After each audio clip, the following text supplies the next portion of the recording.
আপনি মানতে বাধ্য, ভালো শিক্ষক না হলে ভালো ছাত্র তৈরি করা যায় না। বাংলাদেশ ফুটবলে ডোনেট করার মতো ডোনার পাওয়া যায় না। বাংলাদেশ ফুটবলে টাকার অভাব।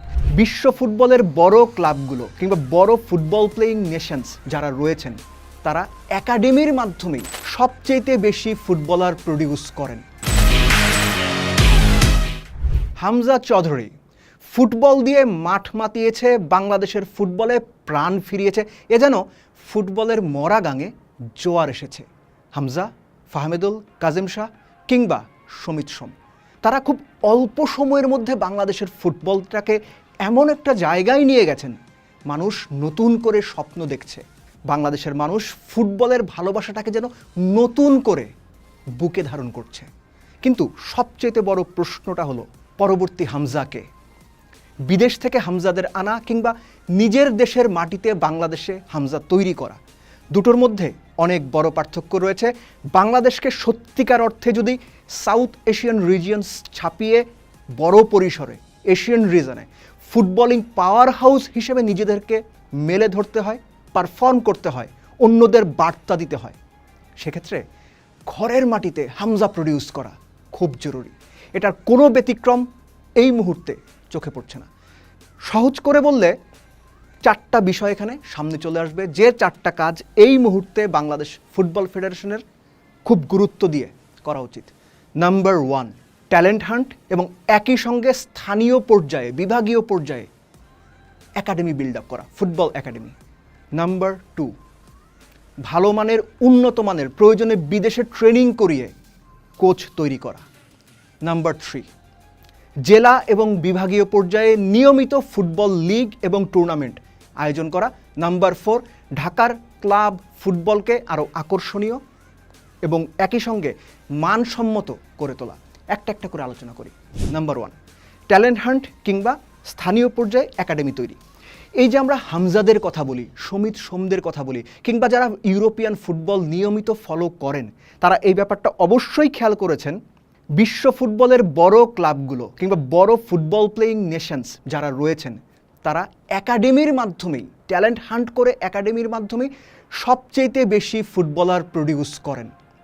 প্রাথমিকভাবে ট্যালেন্ট হান্ট করা হয়, পরবর্তীতে সেই ট্যালেন্টদের নার্সিং করার জন্য একাডেমিতে নিয়ে যাওয়া হয়। ক্লাবগুলো এই কাজটা প্রাথমিকভাবে করে থাকে, কিন্তু বাংলাদেশে যেহেতু সেই কাঠামোটা নেই কিংবা সেই কাঠামোটা এক্সিস্ট করে না, এই দায়িত্ব বাংলাদেশ ফুটবল ফেডারেশনকে নিতে হবে।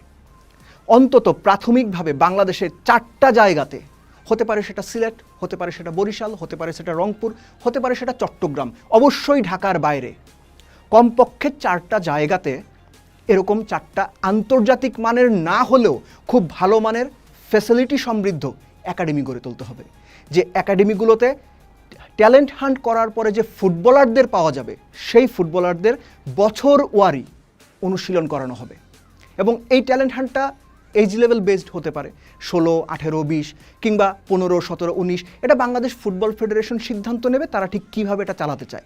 কিন্তু ট্যালেন্ট হান্ট করার পরে স্থানীয় পর্যায়ে একাডেমি করে প্লেয়ারদেরকে বিল্ড আপ করা, এর বিকল্প বোধ হয় এই মুহূর্তে আর ভালো কিছু নয়, যদি ভবিষ্যতের জন্য আরও অনেক বেশি হামজা কিংবা হামজাদের তৈরি করতে হয়।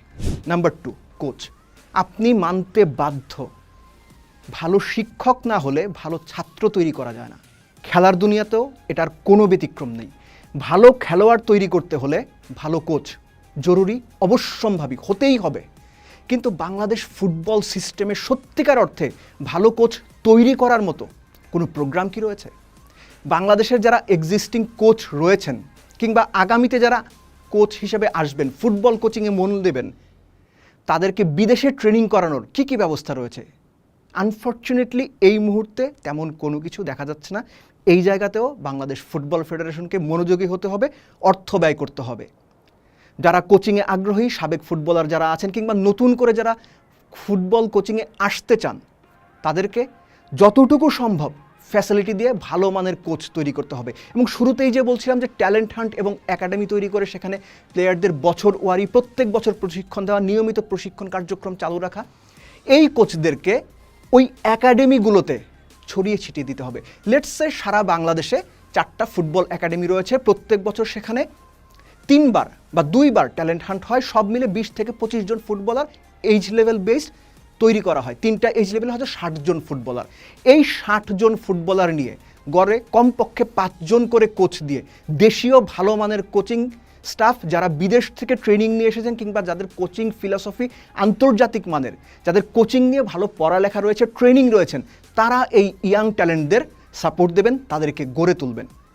নাম্বার 3, বিভিন্ন পর্যায়ে জেলা এবং বিভাগীয়, প্রাথমিকভাবে উপজেলা, ইউনিয়ন, এই পর্যায়গুলোতে যাওয়া অনেক বেশি সময় সাপেক্ষ, অনেক বেশি ব্যয়বহুল।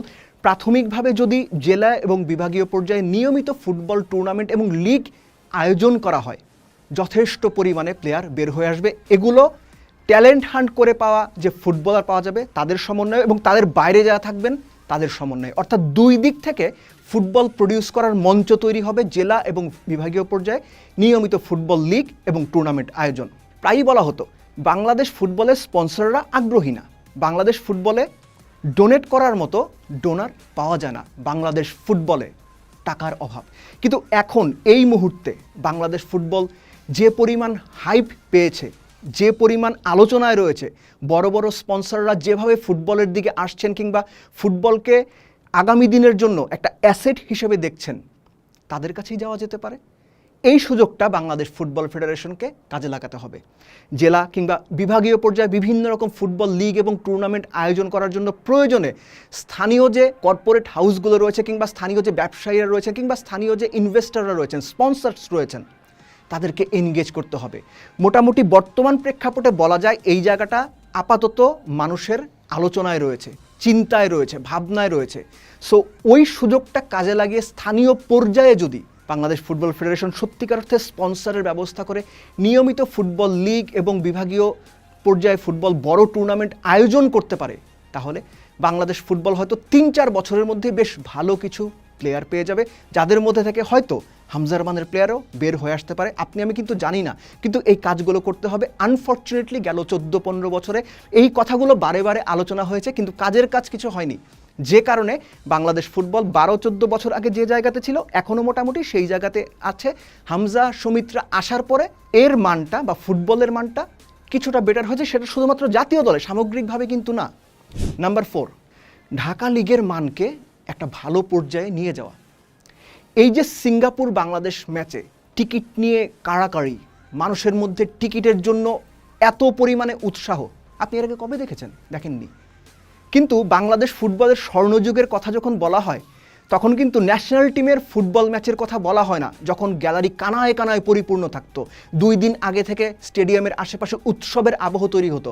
সেটা ঢাকার ঘরোয়া ফুটবলের লোকাল লিগে, হয়তো আবাহনী মোহামেডান ম্যাচে, হয়তো মোহামেডান ব্রাদার্স ম্যাচে, হয়তো বা আবাহনী মুক্তিযোদ্ধা ম্যাচে, এই ম্যাচগুলোতে গ্যালারি পূর্ণ থাকতো।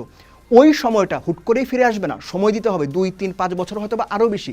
কিন্তু ঢাকা লিগের মান যদি এন্টারটেইনিং পর্যায়ে নিয়ে যাওয়া যায়, খেলার মান যদি ভালো হয়, মানসম্পন্ন দেশি প্লেয়ার এবং মানসম্পন্ন বিদেশি প্লেয়াররা যদি পার্টিসিপেট করেন এবং একই সঙ্গে ব্র্যান্ডিংয়ের দিক থেকে যদি বাংলাদেশ ফুটবলের লিগ পর্যায়টাকে, ঢাকা লিগ পর্যায়টাকে ছড়িয়ে দেওয়া যায়, তাহলে এখান থেকেও ভালো প্লেয়ার উঠে আসার সম্ভাবনা রয়েছে। এই যে 4টা ইস্যুর কথা বললাম, পৃথিবীর প্রত্যেকটা ফুটবল প্লেয়িং বড় নেশন এই কাজগুলো করে এবং এই কাজগুলো করার ফলে তাদের ফুটবল কাঠামো স্ট্রং হয়, তারা ইউরোপিয়ান লেভেলে, লাতিন লেভেলে, বিশ্ব পর্যায়ে প্রতিদ্বন্দ্বিতা করে, তাদের দল সেখানে পার্টিসিপেট করে, বিশ্বকাপ জেতে, ইউরো জেতে, কোপা জেতে। কিন্তু বাংলাদেশের এই সময়ে এর সব কিছুই প্রায় অনুপস্থিত। একটা ব্যাপার তেতো হলেও সত্যি, ঘরোয়া লিগের মান উন্নয়ন যে পর্যন্ত না হবে, যে পর্যন্ত ঘরোয়া ফুটবলের যে প্রসার সেটা স্থানীয় পর্যায়ে ছড়িয়ে না যাবে, যে পর্যন্ত ভালো মানের কোচ বাংলাদেশ ফুটবল ফেডারেশন নিজস্ব উদ্যোগে তৈরি না করবে, যে পর্যন্ত সারা বাংলাদেশব্যাপী বিভিন্ন জোনে দেশটাকে ভাগ করে ফুটবলিং ট্যালেন্ট পিক আপ করা, হান্ট করা এবং তাদেরকে ওই সাপোর্ট না দেওয়া হবে বা তাদেরকে বছর জুড়ে ট্রেনিং না করানো হবে, বাংলাদেশ ফুটবল আগাবে না। এটি তো সত্যটা সবার আগে আমাদের মানতে হবে। বোধ করি বাংলাদেশ ফুটবল ফেডারেশন এগুলো জানে, বোঝে এবং সেই অনুযায়ী আগামীতে কাজ করবে। বাংলাদেশে এখন আমরা প্রায়ই বিভিন্ন রকম সংস্কারের কথা শুনি, সেটা রাষ্ট্রের বিভিন্ন পর্যায়ে, সামাজিক বিভিন্ন পর্যায়ে। ফুটবলের সংস্কারটাও গুরুত্বের সঙ্গে দেখতে হবে। ফুটবলের সংস্কারটা বাফুফেকেই করতে হবে, সরকারের সাহায্য নিয়ে এবং বাফুফের পরিশ্রমে। এবং ফুটবলের সংস্কার সত্যিকার অর্থেই যদি তারা করতে পারেন, তাহলে যে উচ্ছ্বাস, যে উন্মাদনা, যে ভালোবাসা ফুটবলকে ঘিরে তৈরি হয়েছে, সেটা সাস্টেইন করবে। হয়তোবা এই দেশের মাটিতে আগামী 5 বছর পরে আমরা আরও 5 জন হামজা চৌধুরীর মতো ফুটবলার দেখতে পারবো। যদি সেটা না হয়, এর কোনো কিছুই যদি না হয়, এর আগে যেমন হয়েছে যে শুধুমাত্র ন্যাশনাল টিম ঘিরেই, ইন্টারন্যাশনাল ম্যাচ ঘিরেই সব উন্মাদনা, সব পরিকল্পনা, তাহলে কিন্তু এখন থেকে 5 বছর পরেও বাংলাদেশ ফুটবল ঠিক যেখানে আছে সেখানেই থাকবে। আর ডেফিনেটলি বাংলাদেশের কোনো ফুটবল ভক্ত বা সমর্থক কেউই এটা দেখতে চাইবে না। আমরা সবাই প্রত্যাশা করি বাংলাদেশের ফুটবলেও সংস্কার হোক, ইতিবাচক সংস্কার হোক, গ্রহণযোগ্য সংস্কার হোক, যুগ উপযোগী সংস্কার হোক, যে সংস্কারটা বাংলাদেশ ফুটবলকে এশিয়ান মানে, প্রাথমিকভাবে অন্তত প্রথম 4 বছরে এশিয়ান মানে নিয়ে যাবে। আমরা গর্ব করে বলতে পারবো বাংলাদেশ ফুটবলও এগিয়ে যাচ্ছে।